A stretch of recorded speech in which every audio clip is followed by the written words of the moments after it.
라는 제목으로 우리 하나님의 말씀을 증거하겠습니다. 오늘부터 호세아 말씀으로 주일 강단을 말씀을 전하려고 합니다. 호세아 선지자는 기원전 8세기 선지자입니다. 그래서 동시대의 선지자가 누구냐 하면 요즘 우리가 통독하고 있는 이사야, 그 다음에 아모스, 그 다음에 미가, 이렇게 이 네 명을 8세기 선지자라고 우리가 부르고 있는데, 이때 당시에 그 북이스라엘, 남쪽 유다의 상황이 1절에 나와 있는 왕들 중심으로 그 시대 배경을 우리가 좀 이해하는 게 필요한데요. 남쪽에는 1절에 보니까 우시야, 요담, 아하스, 히스기야, 이 네 명의 왕, 한 100년 정도 되거든요. 그러니까 호세아가 100년 이상 이렇게 살았다라고 보기는 힘들고, 아마 우시야 왕 후기부터 또 히스기야 왕 초기, 이 정도 시기에 이제 활동했던 선지자라고 볼 수 있고, 이들은 이제 유다 왕들이고, 북쪽에는 그 여로보암, 북쪽 이스라엘은 여로보암이라는 왕이 2명이 있었는데, 첫 번째 남북으로 갈렸을 때 왕 이름이 여로보암이고, 여기서는 이제 여로보암 첫 번째 왕하고 비교하기 위해서 여로보암 2세라고 편의상 그렇게 부릅니다.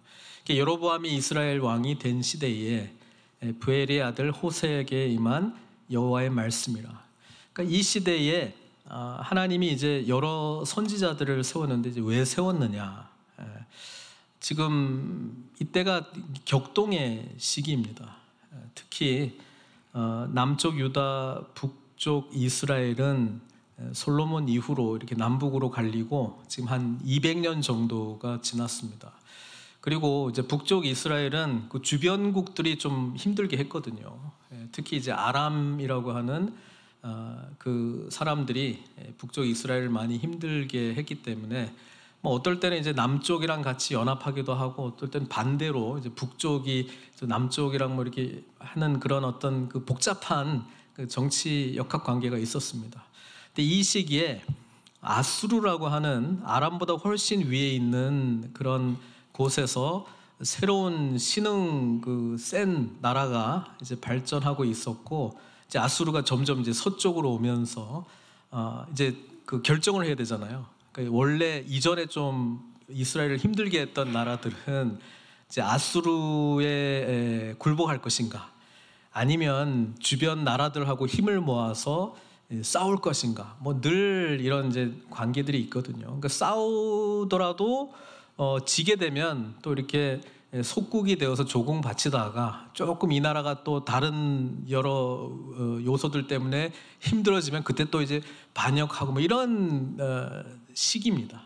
이 시기에 여로보암 2세가 통치했던 북이스라엘은 원래 자기들을 힘들게 했던 바로 이웃 아람이라고 하는 나라가 이제 아수르 때문에 약간 좀 이쪽으로 공격을 못하고, 우리는 어떻게 해야 되느냐, 또 저쪽을 방어해야 되느냐, 이렇게 신경이 좀 저쪽으로 가 있었기 때문에 북이스라엘을 안 건드렸단 말이에요. 그러다 보니까 북이스라엘은 외적으로 보면은 전쟁의 위협이 조금 낮아지고, 그러다 보니까 사람들이 그냥 좀 잘 살게 된 거예요, 나름대로.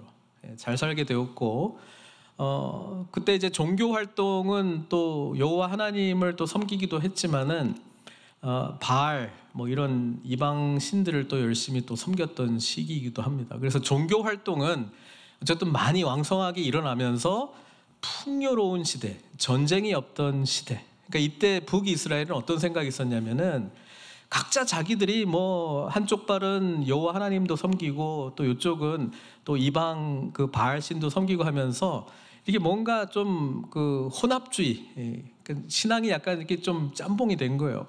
그러면서 잘 사니까 어떻게 생각했겠어요? 그냥 계속 이렇게 하면 되는 거구나.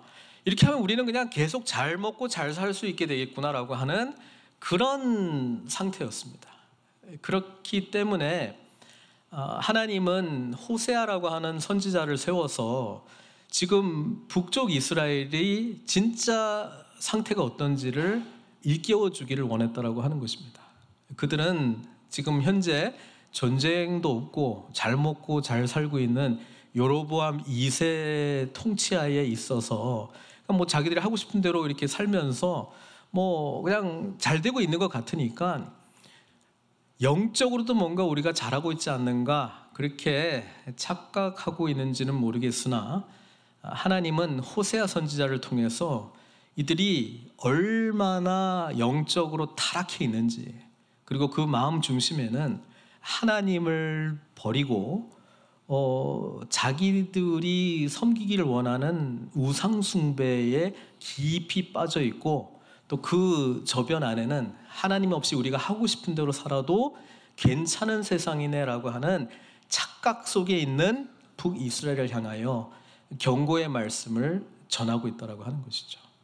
그래서 제가 토요 새벽 예배 때도 우리 에스겔 선지자를 통해서 이제 말씀을 전했는데, 우리 신앙생활이라고 하는 게 뭐 여러 가지로 설명할 수 있지만은 예수님의 은혜가 우리 삶의 중심이 되어야 되고 그것이 우리를 이끌어가야 되거든요. 근데 거기에는 항상 죄에 대한 깊은 깨달음이 있어요. 그러니까 한편으로는 하나님을 알아가는 게 있어요. 하나님을 더 알아가는 게 있어요. 그런데 그 동전의 양면인데, 거룩하신 하나님 앞에서 하나님이 보시는 나 자신뿐 아니라 이 깨진 세상이 얼마나 악한가, 얼마나 소망이 없는가를 그냥 적나라하게 드러내 주신다라고 하는 것입니다. 그것을 경험하게 되면 우리를 향하신 그리스도의 놀라운 사랑과 은혜가 너무나도 흔들릴 수 없는 아주 우리 삶의 중심이 되어버리기 때문에 우리는 그 안에서 소망을 갖고 예수님 안에서 풍성한 삶을 살게 된다라고 하는 거예요. 지금 북쪽 이스라엘이 놓쳤던 건 뭐냐 하면은 전쟁 없죠. 뭐 잘 먹고 잘 살고 있죠. 종교 활동을 많이 하고 있죠. 그러니까 이 모든 것이 복합적으로 자기들이 하고 싶은 대로 하는 일들이 나름 잘 되고 있다는 거예요. 그런데 여기에서 죄에 대한 인식과 하나님과 인격적인 관계가 빠져버렸기 때문에 지금 당장은 뭔가 좀 좋아 보이지만 하나님의 관점에서 이것이 얼마나 영적으로 타락해 있는지를 호세아 선지자를 통해서 말씀해주고 있다는 것입니다. 그래서 우리가 신앙생활 할 때에 우리의 삶의 근거, 뿌리, 가장 이렇게 중심이 되는 것이 예수 그리스도의 그 십자가의 죽으심과 부활이라고 하는 것이 나에게 가장 소망이 되는 말씀으로 이해가 되거나 깨달아지거나 경험되거나 심화되지 않는다면 우리는 어떤 의미에서는 엉뚱한 방향으로 신앙생활을 하고 있는지도 몰라요. 그리고 이거 하나하나 무너지기 시작할 때 굉장히 두려워하거나 낙담하거나 뭐 당황하거나 이렇게 이제 반응할 가능성이 다분히 높습니다. 그래서 한편으로는 하나님이 이스라엘 백성들을 포기하지 않으셨기 때문에 호세아 선지자를 보내준 거거든요. 근데 호세아 선지자를 보낼 때 2절 보세요. 여호와께서 처음 호세아에게 말씀하실 때에 여호와께서 호세아에게 처음 하나님이 호세아에게 말씀하는 거예요. 여러분, 하나님과의 첫 번째, 우리 주님과의 첫 번째 인격적인 만남, 여러분 그것을 어떤 사건으로 기억하세요? 대부분이 아니고 거의 다 제가 들을 때는 나를 너무나도 사랑하시는 주님, 내가 정말 죽을 것 같았는데 나를 찾아오시고 만져주신 주님, 약간 소망, 구원, 뭐 사랑, 뭐 이런 거잖아요. 근데 처음 말씀하신 하나님의 음성이 뭐냐면, 야 호세아, 너는 가서 음란한 여자를 맞이하여 음란한 자식들을 낳아라. 이게 이제 첫 번째 메시지, 첫 번째 하나님의 메시지가 처음 들릴 때에 너는 음란한 여자를 찾아 음란한 자식을 낳아라. 근데 오늘 본문 보니까 호세아의 반응이 없어요. 하나님 누구세요? 내가 믿는 하나님 맞아요? 아니 뭐 이런 걸 저한테 요구하십니까? 제가 하나님을 알기를 그렇게 소망하고 있는데 이런 하나님이셨다고요? 거룩하신 하나님 아니? 따지는 내용이 있어요, 없어요? 없어요. 뒤에 보면은 이에 그가 가서 바로 순종했다는 거거든요. 이상하지 않습니까? 여러분, 내가 만난 첫 번째 하나님의 음성이 이런 음성으로 들릴 때 여러분 아멘 할렐루야 쫓아갈 겁니까? 이제 앞으로 호세아는 여러 여인들을 찾을 거예요. 음란하군요. 더 음란한 분 혹시 아시는 분 있나요? 뭐 이렇게 계속 뭐 찾아가는 거예요. 저쪽에 있대요. 와, 진짜 음란하네. 더 있어요? 이렇게 해가지고 찾아다니는 거거든요. 그래서 고멜이라는 사람을 만나서 정말 결혼하고 자식들을 낳아요. 그게 하나님이 저와 여러분들에게 주시는 뜻이라면 그거 순종하시겠어요? 지금 하나님이 왜 이거를 하냐면은 말로 해도 안 들으니까. 200년 동안에 타락해가고 있는 그 징조들이 보일 때에 율법의 말씀을 찾는 사람도 없고 선지자들 번번이 보냈는데도 하도 안 들으니까 이렇게라도 해가지고 저 뭐야? 이렇게라도 해야지 내 음성을 들을 것 같으니까 하는 거예요. 우리 하나님 이런 분 아니에요. 근데 오죽했으면 이렇게 하셨을까? 그런데 여로보암 2세 시대를 살아가는 사람들은 어떤 생각이었다고요? 아니, 우리 뭐 잘 먹고 있고 전쟁 없고 또 나름대로 종교 활동 열심히 하고 여호와도 섬기고 바알도 섬기고 그다음에 뭐 잘하고 있는데 뭐가 문제야? 이렇게 생각하고 있었다는 거예요. 여러분, 죄는 내가 정의 내리는 게 아니에요. 거룩한 삶은 내가 정의 내리는 게 아니에요. 행복하게 보인다고 잘 됐다고 하는 게 내가 정의 내리는 것이 아니라 우리 하나님께서 정의 내려주시고 그렇게 말씀하실 때에 우리가 그렇게 볼 수 있는 눈이 열려져야 된다고 하는 것이죠. 지금 북이스라엘은요, 하나님 없이 행복이 있다라고 착각하면서 살고 있었다라고 하는 것이고, 하나님은 그것이 나에 대해서, 하나님에 대해서 배반, 그리고 하나님과 사랑의 언약 관계로 맺어진 이것을 깨고 음란한 행위를 하는 것이다, 우상 숭배다라고 정의 내리고 있는 거예요. 지금 2절에 보면은 왜 그렇게 했느냐, 음란한 여자를 맞아야 음란한 자식들을 낳아, 바로 그 의미를 설명해 주잖아요. 이 나라가 북이스라엘이 여호와를 떠나 크게 음란함이니라. 여로보암 2세 때 종교 활동이 굉장히 활발했습니다. 그런데 하나님이 예배 드리라고 하는 예루살렘 중심으로 처음부터 북이스라엘은 안 했거든요. 하나님이 택한 제사장들을 통해서 예배 행위가 이루어진 게 아니고 그냥 아무나 제사장 하고 싶은 사람 그렇게 처음부터 뽑았거든요. 하나님이 말씀하신 곳에서 예배 안 드립니다. 하나님이 택한 자들을 통해서 예배를 드리지 않습니다. 하나님이 원치 않는 방법으로 예배를 드리면 누구 방식으로 예배 드리는 걸까요? 자기 방식이고요. 자기가 하고 싶은 대로. 여러분, 예배는 하나님의 놀라운 구원의 은혜를 경험한 자들이 하나님 앞에 우리의 온 마음을 다해서, 온 뜻을 다해서 하나님 중심으로 드리는 것이 예배거든요. 그런데 사람 중심의 종교 활동으로 전락시킨 게 북이스라엘의 첫 번째 왕 여로보암의 죄이기도 하고, 이제 여로보암 2세 때는 그것이 너무나도 당연하고요. 당연할 뿐만 아니라 재미있는 예배법 없나 하다 보니까 이방신들 바알 섬기는 거는 너무나도 음란한 예배를 드리거든요. 이 성전의 창녀들과 함께 같이 성관계 맺으면서 바알 신을 막 흡족하게 하는 거, 그런 거를 하면서도 나름대로 우리 종교적인 활동 열심히 하고 있는데 그렇게 생각했던 타락한 시대였다라고 하는 거예요. 그러니까 하나님이 그것이 어떤 것인지를 호세아에게 삶으로 메시지를 전하기를 원했다라고 하는 것입니다. 이것이 때로는 사역자의 아픔이기도 해요. 하나님은 호세아에게 이런 삶을 요구하면서 호세아는 이 깨진 가정 속에 하나님의 마음을 알기도 하고요, 전하기도 했다라고 하는 것이죠. 하나님의 마음을 알기에 호세아를 통해서 전해지는 이 메시지는 하나님의 마음으로 전해지는 메시지였을 거예요.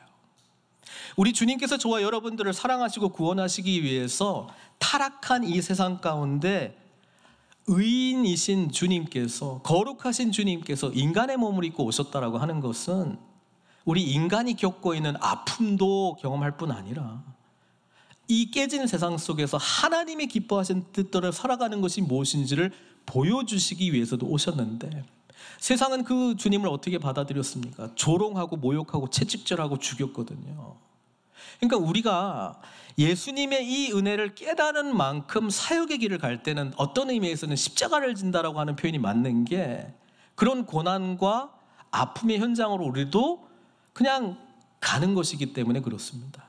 근데 가게 될 때 우리가 이를 악물고 하기 싫은 일을 한다라고 하는 의미보다는, 사실 예수 그리스도를 알면 알수록 그분께서 우리에게 베푸신 은혜를 알기 때문에, 그러니까 호세아는 아직 그 은혜를 모르면서 그냥 뭐 아무런 저항이 없기 때문에 그냥 뭐 하나님이 두려워서 그냥 순종했는지도 몰라요. 복종이죠, 복종.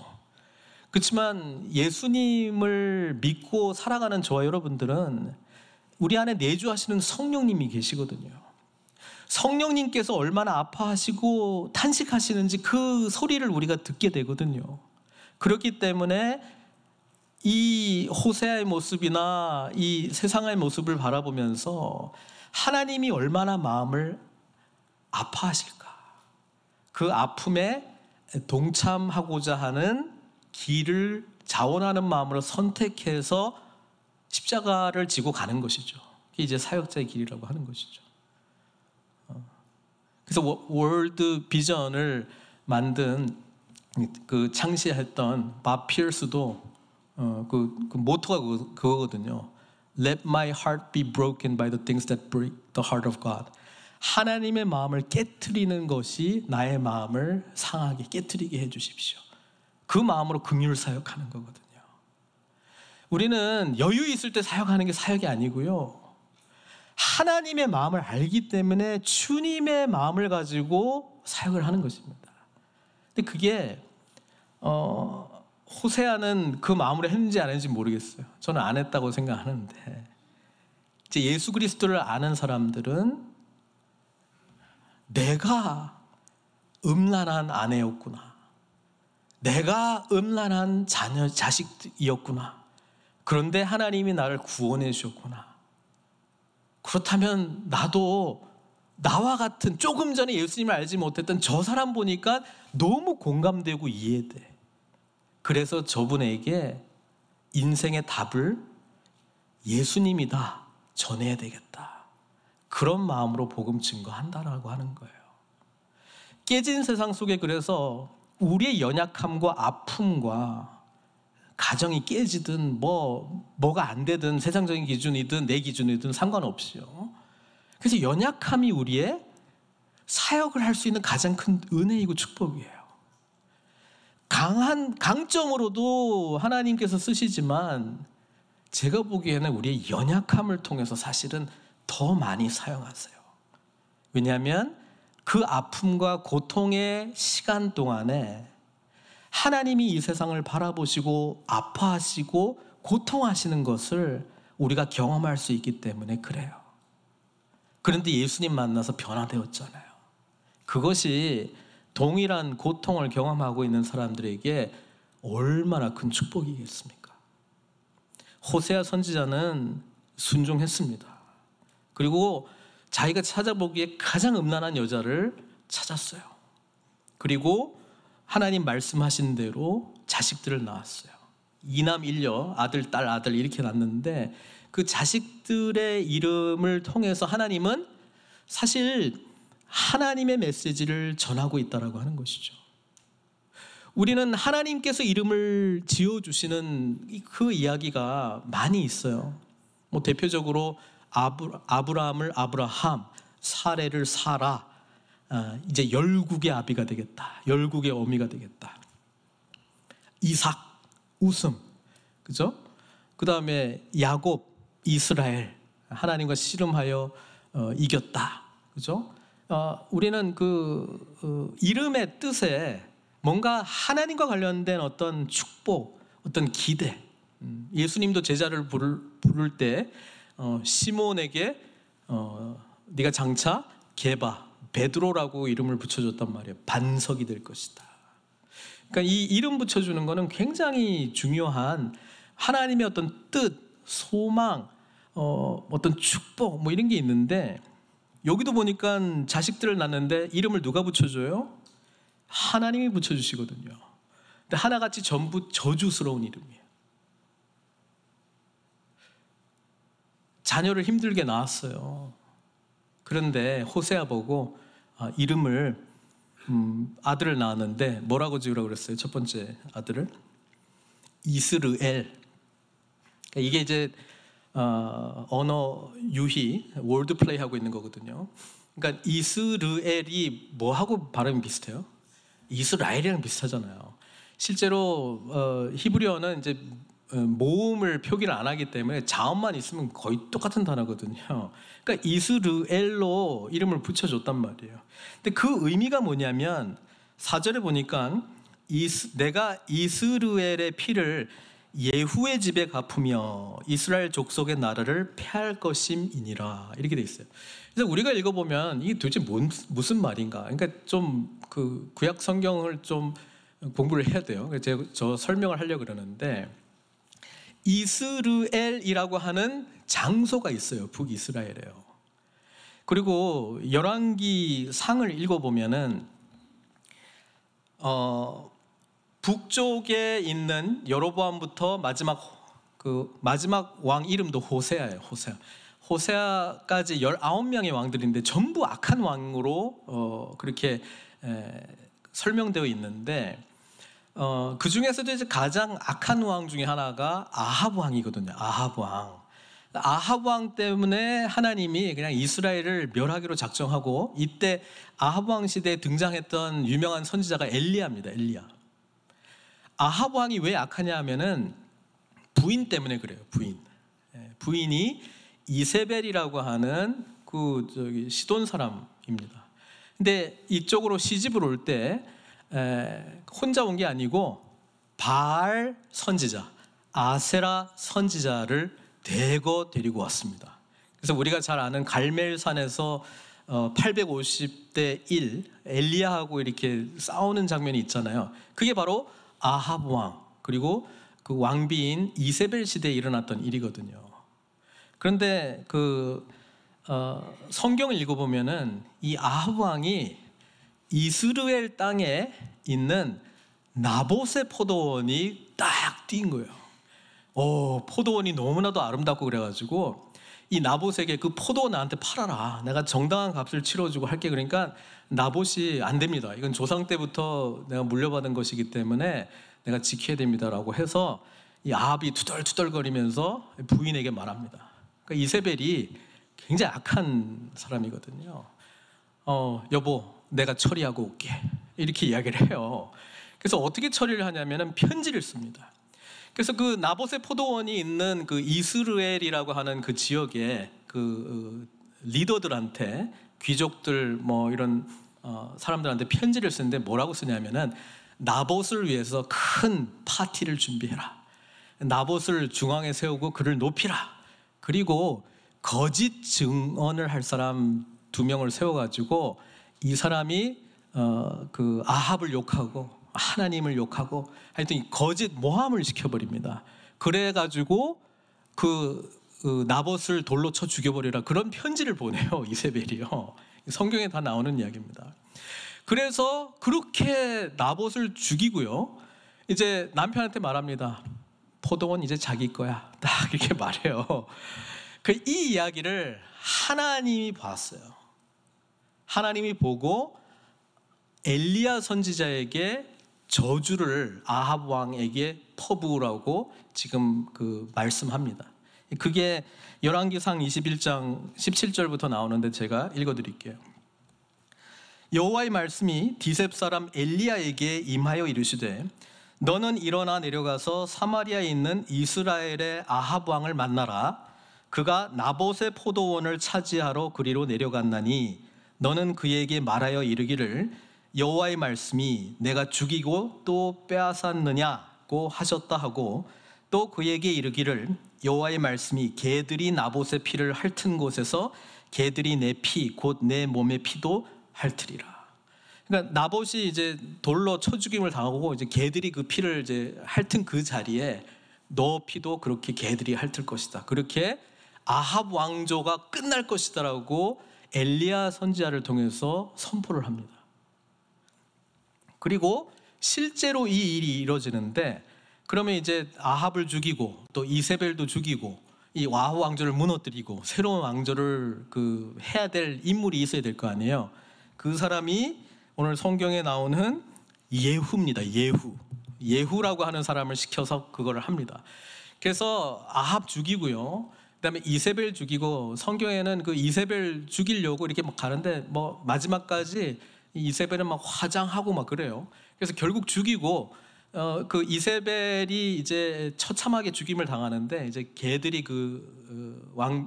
이세벨의 이제 피를 핥았다라고 하는 내용이 성경에 아주 잔인하게 기록되어 있습니다. 그리고 이 예후는 거기서 끝나지 않습니다. 똑같은 방식으로 아합에게 70명의 아들이 있었는데 한날에 다 죽여버립니다. 어떻게 하면 똑같은 이스라엘 그 귀족들한테 편지를 보냅니다. 야, 아합의 아들들을 위해서 또 잔치를 베풀어라. 그리고 그날에 다 죽여버려라. 이렇게 이야기를 합니다. 그 내용도 성경에 다, 성경 너무 재밌죠. 이런 내용이 성경에 있어요. 그래가지고 아합과 관련된 모든 가족을 다 죽여버리고 이제 누가 왕이 된다? 예후가 왕이 돼요. 이걸 보고 하나님이 예후를 또 축복을 해요. 그 축복 내용을 제가 읽어드리겠습니다. 열왕기하 10장 30절.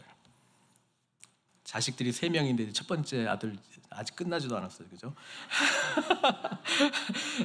10장 30절에 이렇게 말합니다. 여호와께서 예후에게 이르시되 내가 나보기에 정직한 일을 행하되 잘 행하여 내 마음에 있는 대로 아합 집에 다 행하였은즉, 아합 죽이고 이세벨 죽이고 70명 아들 죽이고 내 자손이 이스라엘 왕위를 이어 4대를 지나리라. 그러니까 예후에게 네가 왕이 되고 이제 4대 동안 통치하게 해줄게, 그렇게 해요. 그 아들의 아들의 아들, 증손자가 누굴까요? 예후의 오늘 나오는 여로보암 2세입니다. 여로보암 2세가 이제 예후의 증손자가 되는데, 근데 이제 그 왕하 10장 30절 그 다음 절은 제가 안 읽었는데, 그 다음에 그 예후가 또 하나님 보시기에 악을 행하여, 그게 또 나와요. 그러니까 예후의 집안도 지금은 아합 집안을 다 죽였기 때문에 이런 축복을 받는 거 하지만, 얘도 결국은 심판을 받을 거다, 그 내용입니다. 그러니까 이스라엘 그러면 나봇 죽였죠. 나봇 죽인 아합 죽었죠. 이세벨 죽였죠. 그 다음에 아합과 이세벨을 또 누가 죽여요? 예후가 또 죽였죠. 그러니까 이 이스라엘 그러면 그냥 피보복이 계속 일어나는 곳입니다. 그냥 이곳이. 이스라엘을 뭐로 이름 지었다고요?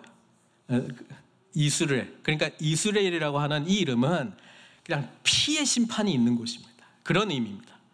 그래서 지금 4절에 보니까 이스라엘이라 하라. 조금 후에 내가 이스라엘의 피를 누구의 집에? 예후의 집에. 예후에게 4대 동안 통치하게 해줄 건데, 여로보암 2세가 그 마지막이거든요. 여로보암 2세의 시대를 끝내버리겠다라고 이야기를 하는 겁니다. 예후의 집에 갚으며 이스라엘 족속의 나라를 폐할 것입니다. 여로보암 2세가 죽고요, 그 다음에는 반역의 반역입니다. 밑에 장군이 또 죽이고요, 암살하고 또 죽이고요, 또 죽이고, 계속 그러다가 아수르한테 완전히 멸망한 게 북이스라엘의 역사 이야기입니다. 그러니까 그렇게 심판하겠다고 이야기를 했고요. 그날에 내가 5절에 보니까 이스라엘 골짜기에서 이스라엘의 활을 꺾으리라. 그러니까 이게 자음으로만 돼 있으면은 이스라엘인지 이스라엘인지 몰라요. 그러니까 이게 뭐냐면 똑같은 그 자음인데 저주가 될 수도 있고 축복이 될 수도 있는 거예요. 누가 저주받을지는 죄가 뭔지를 인식한 사람이 잘 알겠죠. 또는 인지하지 못한 자도 심판받겠죠. 그러니까 우리에게 이런 이중 정체성이 있다는 거예요. 하나님의 은총 입은 자로 살아갈 수 있는 축복의 길과, 그리고 하나님을 내어치고 내 마음대로 살겠습니다라고 하는 그 길이 우리한테 항상 놓여져 있다라고 하는 것입니다. 그러니까 신앙생활에서 우리는 우리의 옛사람, 이스라엘의 길로 갈 사람을 벗어버리고 이스라엘, 하나님의 새로운 창조를 입은 자의 삶을 살아갈 수 있도록 주님께서 우리에게 무엇을 행하셨는지, 우리를 위하여 죽으시고 부활하신 그 복음의 은혜를 계속 붙들어야 된다라고 하는 거예요. 그러니까 이 이스라엘에게 이스라엘의 저주와 심판이 있을 것이다. 그게 이제 첫 번째 아들 이름 지으면서 설명한 거고요.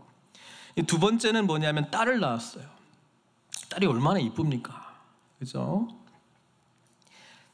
근데 고멜이 또 임신하여 딸을 낳음에 여호와께서 호세아에게 이르시되, 이름을 또 가르쳐 줍니다. 이름을 뭐로 지으라고요? 로루하마. 이제 히브리어로 앞에 로가 붙으면은 no, 아니야 라고 하는 뜻입니다. not 또는 no. 루하마라고 하는 뜻은 긍휼을 입은 자, 사랑을 입은 자라고 하는 뜻입니다. 그러면 로루하마 그러면 무슨 뜻이겠어요? 긍휼을 입지 못한 자가 되는 거예요. 사랑을 듬뿍 받아야 될 딸이 태어났는데 사랑받지 못할 자, 그렇게 이름을 붙인 거예요. 긍휼을 받지 못할 자라고 이름을 붙이라고 하는 거예요. 그리고 그 의미가 또 나와 있죠. 왜요? 그의 이름을 로루하마라 하라. 내가 다시는 이스라엘 족속을 긍휼히 여겨서 용서하지 않을 것임이니라. 우리 하나님은 어떤 분이세요? 우리 하나님의 속성, 하나님이 어떤 분이시다라고 하는 표현들은 여러 번 반복되어서 나타납니다. 우리 하나님은 인내하시고 자비로우시고 오래 참으시고 은혜가 많으시고, 그죠? 긍휼이 많으신 풍성하신 하나님이신데, 이건 뭐예요? 용서 안 할 거야, 긍휼 베푸지 않을 거야. 어떤 의미로 다가오냐면, 나 하나님 안 해. 나 하나님 안 할 거야. 너희들이 나를 하나님으로 여기지 않고 있기 때문에 내가 이렇게 은혜를 베풀어 줬는데, 내가 이렇게 선한 거룩한 언약을 맺어 주었는데 이걸 다 거부한다고? 나 하나님 안 해. 로루하마라고 이름을 지으라고 말씀하고 있습니다. 다시는 긍휼히 여기지 않을 것이다. 다시는 용서하지 않을 것이다. 근데 7절에 또 흥미로운 내용이 나오는데, 근데 유다 족속은 또 긍휼히 여기겠대요. 이스라엘은 그렇게 안 하고요. 그게 무슨 말입니까? 북이스라엘 사람들이 싫어하는 사람들이 누굴까요? 남쪽 동네 사람들을 미워합니다. 쟤네들은 내가 그래도 긍휼히 여겨줄 거야. 너는 내가 용서 안 해도 옆집에는 내가 용서해 줄 거야. 이렇게 하나님이 약 올리는 것도 아니고 그토록 이들을 미워한다라고 하는 것을 표현하고 있습니다. 내가 유다 족속은 긍휼히 여겨 그들의 하나님 여호와로 구원하겠고 활과 칼이나 전쟁이나 말과 마병으로 구원하지 아니하리라. 내가 힘으로 구원하지는 않을 건데 어쨌든 이들을 구원할 거야 라고 하는 메시지를 전하고 있습니다. 이 말 속에는 너도 이런 구원 받고 싶지, 너도 이런 긍휼히 여김을 받고 싶지, 그럼 제발 나에게 좀 돌아와라, 이 마음이 사실 깔려 있는 것이죠. 여러분, 우리 하나님은, 호세아서에서 발견한 하나님은 굉장히 감정적인 하나님이십니다. 너무 이스라엘 백성들을 사랑해서 조금만 어긋나면 질투하고 화내고 분노하고 달달 볶고요, 막 협박하고 그런 하나님이세요. 그런데 말씀하시면서 속에 진짜 마음은 뭐예요? 나 좀 사랑해주면 안 돼. 나는 너를 포기하지 않을 거야. 어떨 때 보면 조울증 환자 같아. 그냥 막 이렇게 하다가 막 분노하다가 사랑해 뭐 이렇게 완전히 다른 모습으로 다가가는 그런 하나님의 모습이 있어요. 오늘 본문에도 있어요.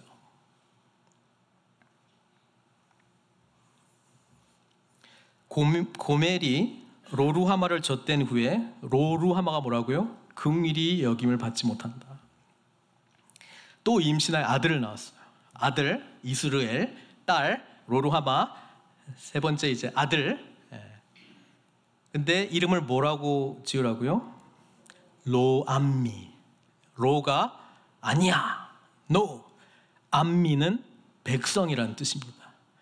그러니까 로 암미는 뭐겠어요? 내 백성 아니야.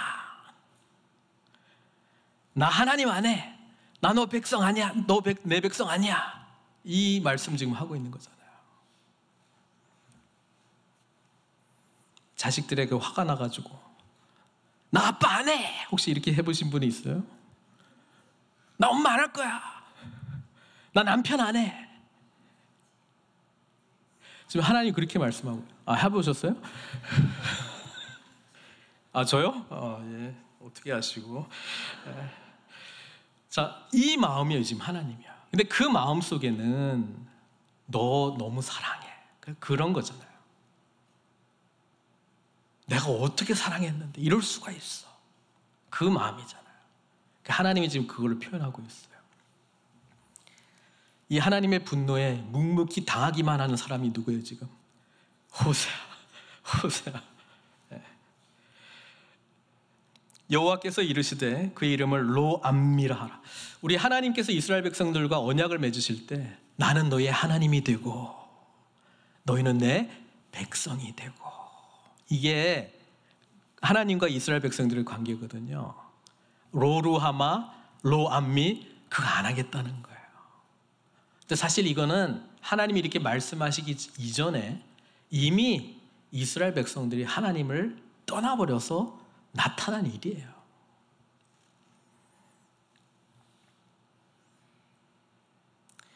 (10절부터) 2장 1절까지는요 완전히 다른 어조로 바뀌어버립니다. 10절부터는 회복의 이야기를 하세요. 그래서 우리가 그냥 아무 생각 없이 쭉 읽어보면 9절 다음에 많이 화나셨네. 근데 10절 딱 읽어보니까 어때요? 그러나 이스라엘 자손의 수가 바닷가의 모래같이 되어서 헤아릴 수도 없고 셀 수도 없을 것이며 전에 그들에게 이르기를 너희는 내 백성이 아니라 한 그곳에서 그들에게 이르기를 너희는 살아계신 하나님의 아들들이라 할 것이라. 제가 약간 어떻게 느꼈냐면 너 이제 내 백성 아니야. 내 아들이야. 그렇게 말하는 거예요 지금. 그거잖아요 지금. 너 이제 내 백성 아니야. 나 너 하나님 안 해. 나 아빠 할 거야. 그거 지금 말하는 거잖아요 지금. 그게 하나님의 본심이라고요. 그래서 우리에게는 그런 아이의 하나님이 계세요 진짜. 우리가 이렇게 하나님을 내어 팽개치고 음란하게 우상 숭배하는데도 하나님의 포기하지 않으시는 이 끈질긴 사랑, 우리 호세아 선지자를 통해서 우리는 만나게 됩니다. 하나님은 절대로 우리를 포기하지 않으십니다. 하나님의 이 분노의 말이 터져 나온다 할지라도 속마음은 내 아들이야. 내 사랑하는 내 딸이야.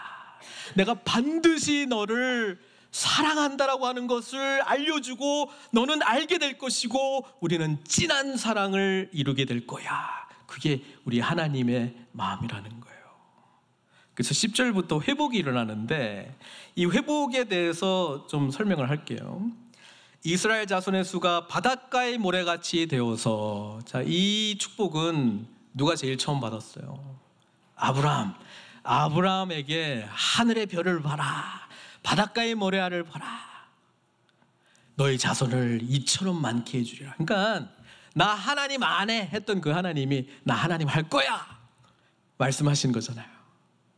아브라함에게 주신 그 언약의 약속 내가 반드시 이룰 거야 그렇게 말씀해주고 있고요. 내 백성이 아니라 한 곳, 그곳 로암미라고 선포했던 그곳에서 그들에게 이르기를 너희는 살아계신 하나님의 아들들. 이게 백성보다 더 좋은 거잖아요. 이야, 그러니까 진짜 조울증 환자 같다니까 진짜. 그렇잖아요. 나 너 하나님 안 해, 백성 안 해. 아빠 할 거야. 너의 아들 할 거야. 우리가 하나님의 영광스러운 자녀들이 된 것을 알고 계시죠? 어떻게 그렇게 됐어요? 누구를 통해서 그렇게 될 수 있어요? 이 저주와 심판, 우리가 받아야 될 이 모든 저주와 심판을 친히 담당하신 예수 그리스도, 독생자 예수 그리스도를 우리가 진짜 하나님의 아들로 고백하고 인정할 때 우리가 하나님의 자녀가 돼요. 주는 그리스도시요 살아계신 하나님의 아들입니다. 이 고백하면 우리에게 구원의 은혜가 주어지고 우리도 하나님의 아들, 하나님의 딸, 자녀가 된다라고 하는 사실입니다. 이게 복음 안에서 저와 여러분들이 누리게 되는 은총이라고 하는 것이죠. 그리고 11절에 이에 유다 자손과 이스라엘 자손이, 아까는 유다는 용서해주고 긍휼 베풀어주고 구원해줄 거야, 근데 이스라엘은 절대로 안 해줄 거야 했는데 그새 몇 구절밖에 안 되는데 마음이 바뀌어가지고 이에 유다 자손과 이스라엘 자손이 함께 모여 이렇게 되어 있습니다. 한 우두머리를 세우고 그 땅에서부터 올라오리니 이스루엘의 날이 클 것임이로다. 엥? 이스루엘이 어떤 의미였다고요? 피바람이 분 곳, 나봇 죽고 그 다음에 아합 죽고 이세벨 죽고 예후의 집안도 심판을 받았던 그 이스라엘. 근데 이스라엘의 날이 클 것이미로다라고 하는 거는 뭐예요? 더 어마어마한 죽음의 심판이 임한다는 안 좋은 의미가 아닌가라고 우리가 생각할 수 있는데, 하나님은 진짜 이스라엘의 뜻을 말씀해 주고 있는 거예요. 왜냐하면 이스라엘에서 피해 보복이 계속 심판이 일어났지만은 이스라엘의 진짜 뜻은, 그 히브리어의 뜻은 하나님이 심으신다는 뜻이거든요. 그러니까 거기에 아주 그냥 아름다운 포도원이 나올 정도로 이스라엘, 이거는 하나님이 심지 않고서는 이렇게 아름다운 포도원이 나올 수가 없지, 그 고백으로 나온 이스라엘이거든요. 그러니까 진짜 이스라엘로 만들어주겠다는 거예요. 너희가 죽은 자처럼 나라도 망하고 전부 흩어졌지만 내가 다시 다 모아가지고 내가 새롭게 이곳에서 이스라엘, 하나님의 심은 자들이 되게 할 것이다. 그들이 여기에서 너희들은 아름다운 포도나무, 무화과나무로 자라게 될 것이다. 저는 이 내용을 보면서 예수님이 요한복음 15장에 왜 자기 자신을 포도나무라고 설명하시고 우리를 가지라고 말씀하시고 하나님 나라의 회복에 대해서 말씀하시면서 이 아름다운 포도나무와 무화과가 무성한 그것을 말씀하고 있는지를 좀 생각해 보았어요.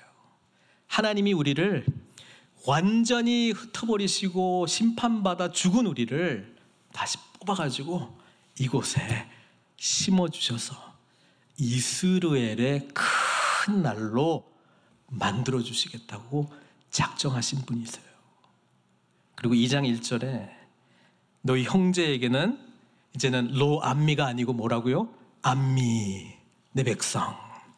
그리고 너희 자매에게는 루하마, 로루하마가 아니라 긍휼을 입지 못한 자가 아니라 긍휼, 사랑을 입은 자로 내가 삼아 주겠다. 저와 여러분들에게 이 모든 것이 예수님을 통해서 이루어졌어요. 우리에게도 죄 때문에 사망 선고가 이루어진 허물과 죄로 죽은 자들이었잖아요. 그리고 죄 때문에 거룩하신 하나님으로부터 사랑을 입지 못한 자들이었어요. 그리고 하나님의 백성은 당연히 아니었고요. 그런데 예수님이 오셔서 그 모든 저주를 친히 다 받으시고 우리는 하나님의 에덴 동산에 심겨진 거룩한 생명나무가 자라는 은총 입은 자들이 되었다라고 하는 것이죠. 이스라엘이 되었어요. 하나님은 우리가 암미, 백성이 아니었던 우리를 암미, 백성 삼아 주실 뿐 아니라 더 놀라운 것은 오늘 10절의 말씀처럼 하나님의 자녀로 삼아 주셨다라고 하는 것이고요. 전에는 긍휼을 입지 못하였는데 이제는 예수님 안에서 긍휼과 사랑 풍성하게 누리는 자들로 저와 여러분들을 삼아 주셨다라고 하는 것입니다. 말씀 맺겠습니다. 여러분 지금 어디에 계십니까? 누구하고 공감이 많이 되세요? 하나님은 우리가 로루하마도 아니고 로암미도 아니고 심판받아 마땅한 저주받은 이스라엘이 아니라 하나님의 포기하지 않는 끈질긴 사랑의 결과로 마침내 하나님의 사랑이 완성된 예수 그리스도를 통하여 주님의 크신 은혜와 사랑을 깨닫고 하나님의 아름다운 밭에 심겨진 이스라엘이 되고 참된 백성 암미가 되고 루하마 긍휼과 사랑과 은혜를 듬뿍 받은 자로 저와 여러분들을 세워주신 줄 믿습니다. 그 은혜를 누리라고 말씀합니다. 그리고 혹시 내 자신이 아니더라도 우리 주변에 하나님의 사랑이 어디 있어? 나는 로루하마라고 불평하거나 원망하는 사람들이 있습니까? 하나님 아닌 다른 그 어떤 무엇을 쫓아가는 로암미 같은 삶을 살아가는 사람들이 있습니까? 아니면 내 인생은 쓰디쓴 이스라엘 같은 피바람이 부는 곳이다 라고 절망하는 사람들이 있습니까? 그들에게 우리를 구원해 주신 예수 그리스도를 증거함으로 우리와 함께 하나님이 심으신 진정한 이스라엘, 그리고 하나님의 암미 백성 넘어 하나님의 참된 자녀가 되는 영광, 그리고 하나님의 루하마 은혜 입은 자로, 긍휼 입은 자로 늘 감사하며 살아가는 믿음의 축복 입은 자로 살아갈 수 있는 축복의 통로로 우리를 사용해 달라고 우리 하나님께 나아가시는 저와 여러분들 되시길 주님의 이름으로 축원드립니다. 같이 기도하겠습니다. 호세아서에서 우리는 감정적인, 감정이 격해진 하나님을 만나게 될 거예요. 그리고 호세아에게 명령하신 내용들을 보면서 오직 했으면 이렇게라도 하실까라고 하는 벼랑 끝에 몰린 하나님의 그 처절한 마음을 배우게 될 거예요. 하나님은 우리에게 내가 이토록 너를 사랑한다 말씀하고 있습니다. 말씀하고 계십니다. 돌아오라 명령하고 계십니다. 안타깝게 울부짖으며 부르짖고 계신 하나님이 여기 계십니다. 그분께 나아가겠노라고 결단하는 기도 올려드렸으면 좋겠고요. 하나님, 나를 받으시고 나를 하나님의 은혜의 밭에 심어주십시오. 하나님, 참된 백성 넘어 참된 자녀로 세워주십시오. 하나님의 긍휼과 은혜를 듬뿍 받은 자로 살아가게 해주십시오. 이렇게 기도하시고 또 혹 이 은혜가 필요한 사람들 생각나시는 분들이 있다면 이들을 위해서도 같이 기도하도록 하겠습니다. 함께 기도하시겠습니다.